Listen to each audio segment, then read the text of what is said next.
የኔ ሐሳብ ነው ትክክል አትጠቅሙኝም ብዬ ዞር በሉ ያልኩት ራሴ አየተኛው እንደተያዝክ የሰይጣን ፍርጥም እጅ ነው አንተን ያው እንደማየው አጣም አይው እየደበቀ በነገራችን ላይ ሀብት በብዙ አይነት ነገር ይመሰላል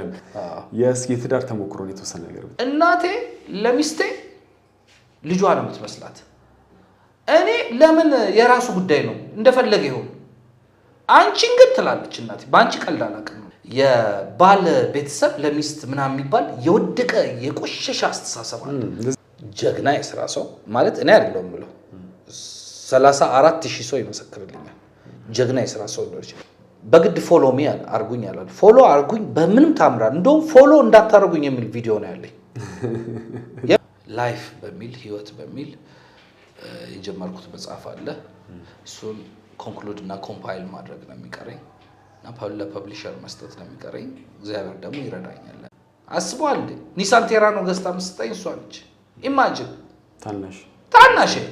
እንግዲህ የደረሱበትን ደረጃ አሁን ልነግርህ ምንም አይጠቅምህም ላንተ ገብቷል አይደል ስለዚህ እያልኩ ያለሁት ነገር ልርዳህ